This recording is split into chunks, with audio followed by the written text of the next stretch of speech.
దీప్ త్రివేది గారి నేనే మనసుని పార్ట్ 7 19th చాప్టర్ ఆత్మవిశ్వాసం. ఆత్మవిశ్వాసం అంటే ఏమిటి? ఆత్మవిశ్వాసం అనేది మనకు ఉన్న శక్తులు, సామర్థ్యాలు, కౌశల్యాలపై నమ్మకం.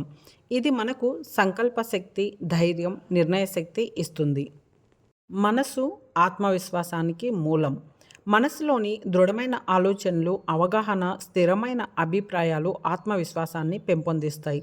ప్రతికూల ఆలోచనలు, భయాలు, అసహనం ఆత్మవిశ్వాసాన్ని తగ్గిస్తాయి. ఆత్మవిశ్వాసం ఎందుకు అవసరం? వ్యక్తిగత జీవితంలో, వృత్తి రంగంలో సమస్యలను ఎదుర్కోవడంలో ఆత్మవిశ్వాసం అత్యంత ముఖ్యమైనది. ఇది మన నిర్ణయాలను సమర్థవంతంగా, స్థిరంగా తీసుకునే సామర్థ్యాన్ని ఇస్తుంది. ఆత్మవిశ్వాసాన్ని పెంపొందించడం. ప్రతిరోజు చిన్న విజయాలు సాధించటం మనకు ఉన్న శక్తులపై నమ్మకం పెరుగుతుంది.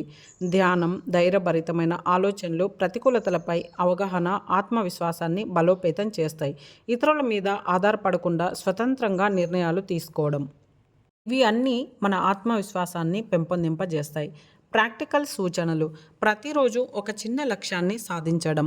విజయపు అనుభూతి ద్వారా ఆత్మవిశ్వాసం పెరుగుతుంది. ప్రతికూల ఆలోచనలు వస్తే వాటిని నేను ఈ ఆలోచనను గమనిస్తున్నాను అని గుర్తించాలి.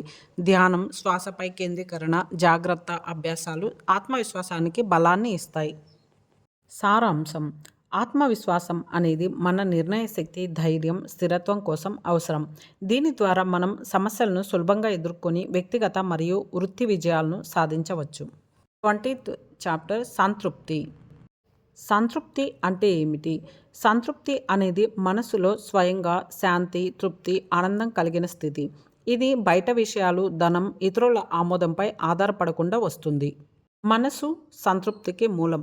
మనసులోని స్థిరమైన జ్ఞానం, అవగాహన, దృఢ ఆలోచనలు సంతృప్తి కోసం అవసరం. కోరికలు, అసంతృప్తి, కంపారిజన్స్ సంతృప్తిని తగ్గిస్తాయి. సంతృప్తి ఎందుకు ముఖ్యము?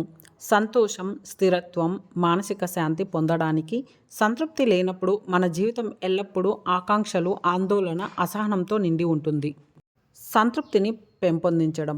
అవసరాల కంటే ఎక్కువ కోరికలు లేకుండా తగ్గించుకోవడం, ప్రతికూల అనుభవాలను గమనించడం, వాటి వల్ల మనసు భ్రమ చెందకపోవడం, ధ్యానం, శ్వాసపై దృష్టి, జాగ్రత్త అభ్యాసాలు సంతృప్తిని పెంపొందిస్తాయి. ప్రాక్టికల్ సూచనలు.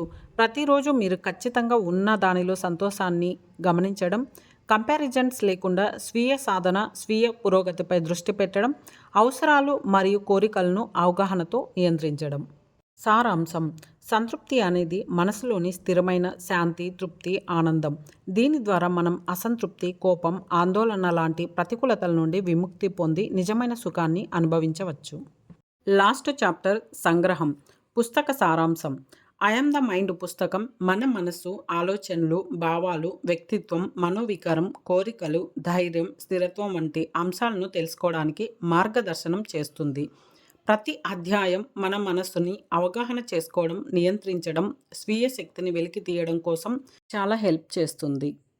ఈ పుస్తకంలోని ప్రధాన పాఠాలు: వర్తమానం, ప్రతిక్షణంలో జీవించడం.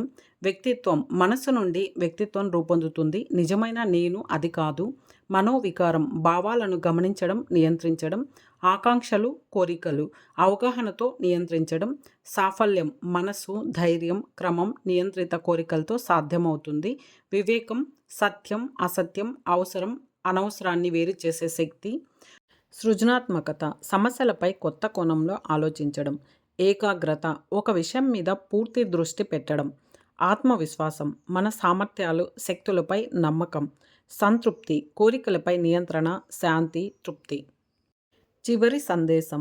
మనసు ప్రధాన సాధన. జీవితం యొక్క ప్రతి అనుభవం మనసు ద్వారా రూపకల్పితం అవుతుంది. మనసును అవగాహనతో, నియంత్రణతో, సానుకూల ఆలోచనలతో ఉపయోగించడం స్థిరమైన ఆనందం, శాంతి, వ్యక్తిగత మరియు వృత్తి విజయాలు అందిస్తుంది. ప్రాక్టికల్ సూచనలు.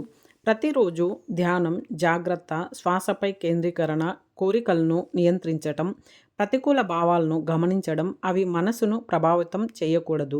చిన్న విజయాలను గమనించడం, ఆత్మవిశ్వాసం పెంచడం, ఏకాగ్రత అభ్యాసం. ఈ పుస్తకం మొత్తం సారాంశం ఏమిటంటే మన మనసును, ఆలోచనలు, భావాలు, కోరికలు, ధైర్యం, స్థిరత్వం ఇలా అన్ని కోణాల్లో అవగాహన చేసుకోవడానికి మరియు నియంత్రించడానికి మార్గం చూపిస్తుంది. దీన్ని అనుసరిస్తే మనం వాస్తవ శాంతి, సంతృప్తి, సఫలత పొందగలుగుతాము. Thank you. Like and subscribe my channel.